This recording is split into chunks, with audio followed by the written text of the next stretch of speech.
Hey guys, it's Caitlin from Chemistry Fashions here, and we are back with another video. So, last week we did the dress in my previous video. I can link that down below in the description so you can see that for yourself. However, this video can be viewed independently from it, because today we're going to be making a corset to go with that dress or any other outfit you want. It'll be fairly simple, and I hope everyone enjoys. Let's get started. So, let's start with materials.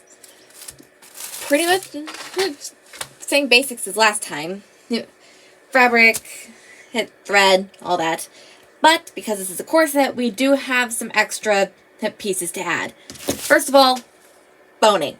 This stuff is going to add structure to the garment and make it so that it doesn't go wibbly-wobbly on us while we're tying it up. Because if you don't have the structure, then the corset won't maintain its shape after you tie it onto your body. So that's very important to have. Next up, twill tape. This is woven in a way that makes it non-stretchy. You're going to need this for your waistband to, again, prevent any stretching or warping of the garment. Very, very important to have. Next up, interfacing.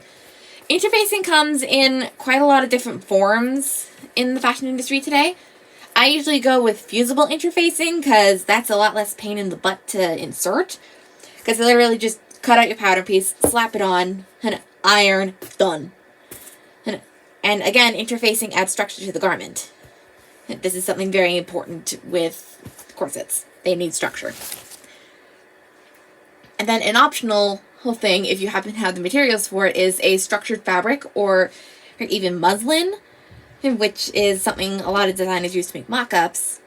That can be used to make something called interlining, which is basically an extra layer between the self, which is the outer fabric, and your lining to, again, add structure. You can also, at least I use it as a way to provide some extra structure, as well as a place to insert the boning,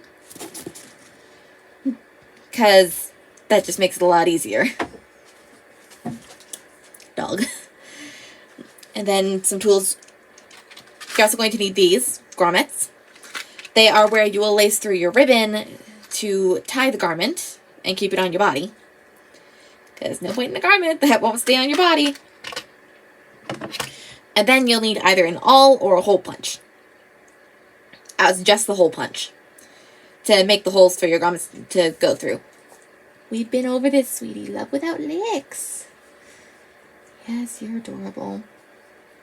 Puppy. An adorable little puppy. Yes, hello. Anyways, from the look of it, that is all the materials. I do actually have my pattern pre-made, but I plan on doing a tutorial for that later down the line. I am going to be modifying it, though, a little bit. It's a bustier. Okay, so, yeah, it has, most corsets have at least 4 panels because they need to contour to your body. And, yeah, this one is one I made in, school. I still have the notes and stuff for it. It just needs to make a tutorial for it, but that is neither here nor there for now. Let's get started. So, this bustier came from a bodice pattern that I did in university. I will happily do a tutorial for it on the future. But the thing here was I wanted to make the corset a bit more of a decorative corset rather than a more functional corset. I wanted it to look pretty more than hold up my boobs. So that's what gave me the idea to do the pointed up front. I do not have the boobs for an underbust corset. So had to work with that.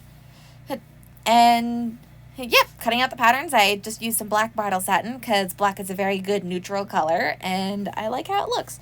Plus, it would work great with the dress I intended it to go with, which I did in my last video.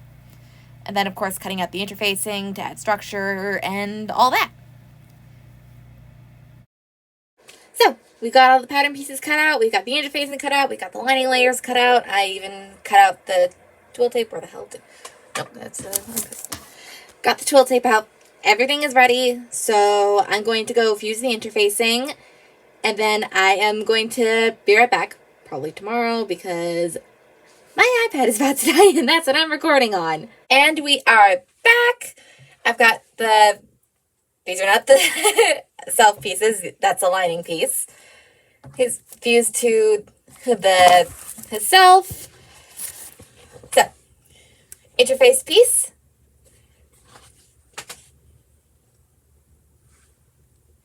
And then we have a non-interface piece.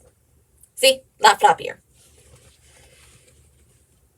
This one still has some flop to it, but it still has like structure to the flop instead of just draping. Give me a sec.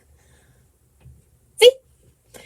And that is why interfacing is important when you are doing stuff like corsets or other structured garments, like collars or lapels on jackets. So I'm going to hop over to the sewing machine and get this party started. But before we get to the sewing machine, I'm serging the pieces because it's a lot easier to serge them when they're individual than when they are all together. I do already have notches cut into the pieces, which are the little nicks, little arrows I put on the patterns. It just makes it easier to sew everything together. And yeah, nice edges, no fraying. And now that I've serged the edges of my fabric, I also cut out the boning. You're going to need 3 per side, so a grand total of 6. You might need or want more depending on what you're doing and how sturdy you want the corset to be.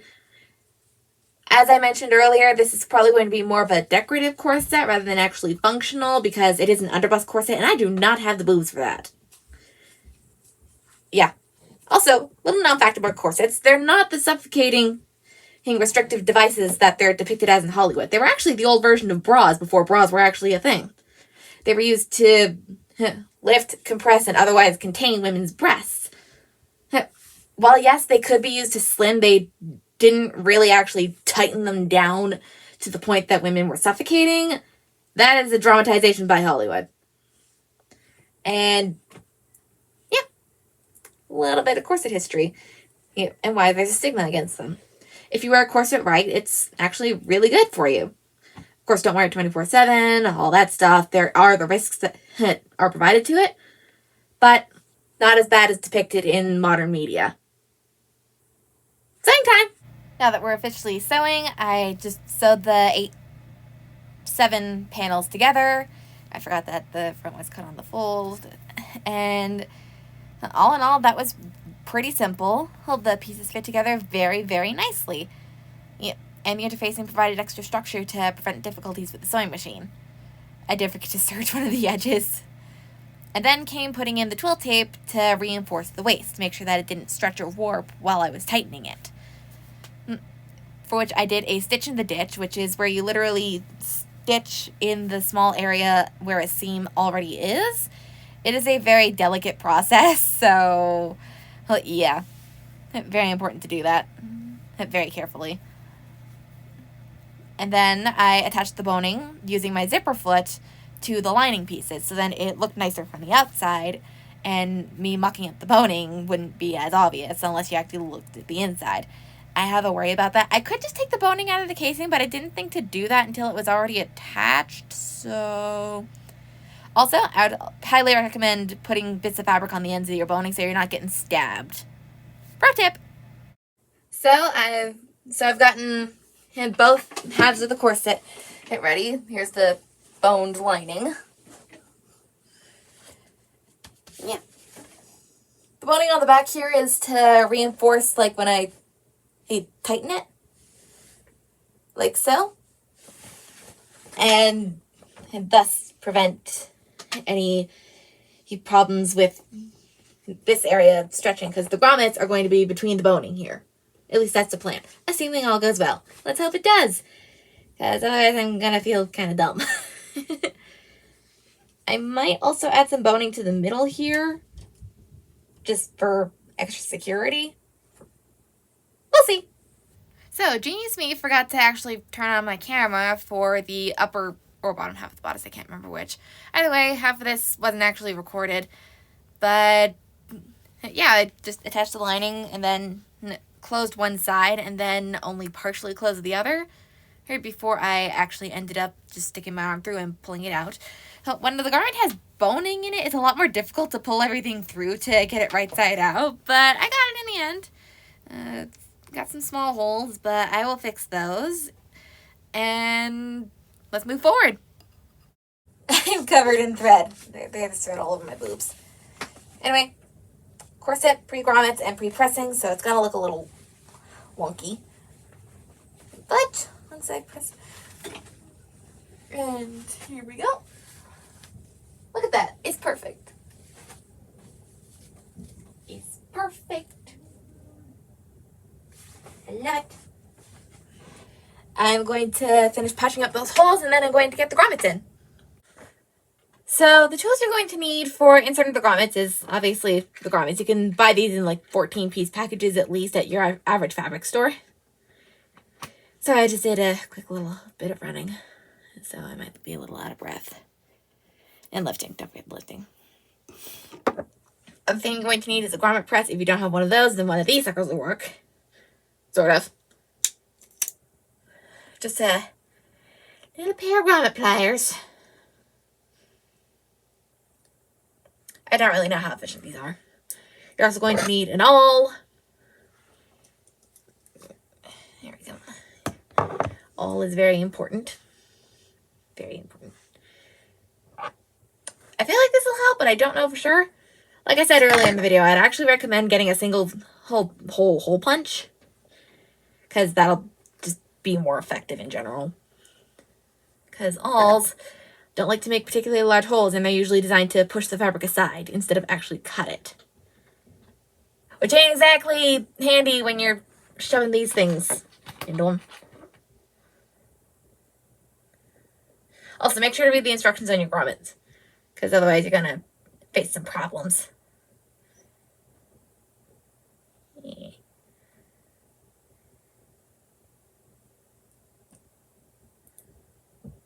So yeah,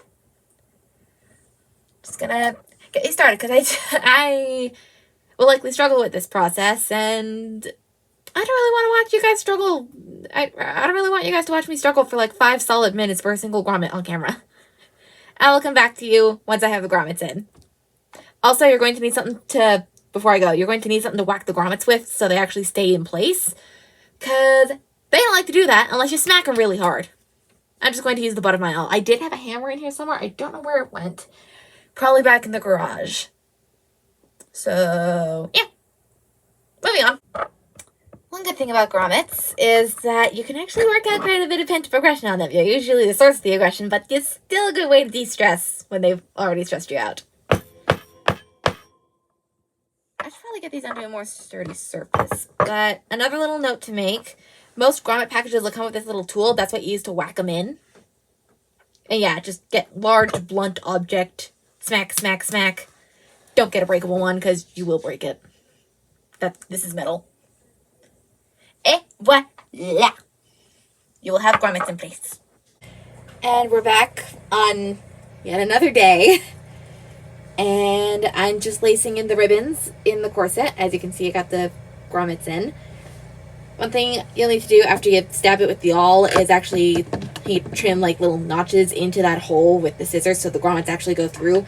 And then want to stay put. Because guess who had to deal with that and didn't know until she watched another YouTube video about how to actually put in grommets. Hey!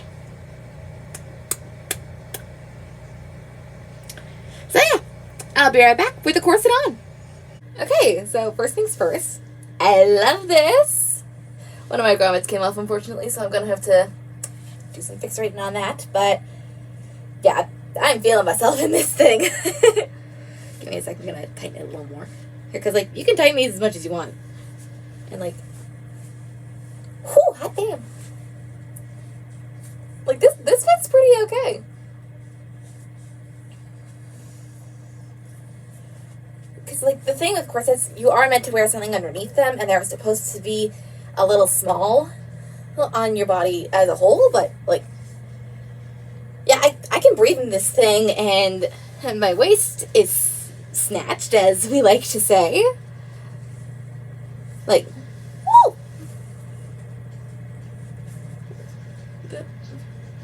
Yeah! So this is the corset. Before we finish off today, I had to do this with the full look. Got the dress, looking gorgeous. Oh my god. This is giving fantasy princess, or I don't even know.